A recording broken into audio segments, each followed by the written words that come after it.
اب رخ کرتے ہیں انٹرٹینمنٹ کی رنگا رنگ دنیا کا۔ سری لنکا کی اداکارہ جہالی پاکستانی ٹی وی ڈرامے صنف آن میں کردار ادا کرتی نظر آئیں گی۔ میڈیا رپورٹس کے مطابق ڈرامے کی لکھاری عمیرہ احمد کی جانب سے شیئر کیے جانے والے ٹیزر کے مطابق جہالی ڈرامہ میں نتمی پریرا نامی کیڈٹ کا کردار ادا کر رہی ہیں، جسے پاکستان ملٹری اکیڈمی میں یونیفارم پر 2 پرچم اور 2 ممالک کی نمائندگی کرنے کا اعزاز حاصل ہوگا۔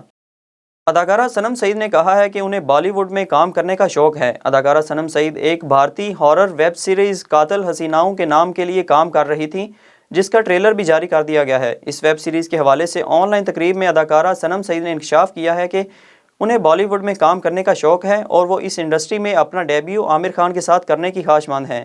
اداکارہ نے کہا کہ سیریز میں کام کرنے کا مطلب یہ نہیں کہ وہ بھارتی ٹی وی پر بھی کام کریں گی۔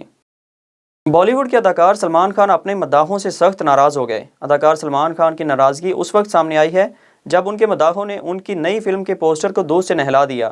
دبنگ خان کی نئی فلم انتم دی فائنل ٹروتھ ابھی کچھ دن قبل جب ریلیز ہوئی تو انہوں نے مداحوں سے درخواست کی تھی کہ وہ پٹاخے نہ پھوڑیں۔ مداحوں نے پٹاخے نہ پھوڑنے کی درخواست کے بعد نہایت جوش و خروش کا مظاہرہ کرتے ہوئے ان کی فلم کے پوسٹرز کو دودھ سے نہلانا شروع کر دیا۔ اداکار سلمان خان نے سماجی رابطوں کی ویب سائٹس پر یہ منظر دیکھنے کے بعد انسٹاگرام اکاؤنٹ پر لکھا کہ یہاں کئی افراد کو پانی نصیب نہیں ہوتا اور آپ لوگ دودھ ضائع کر رہے ہیں۔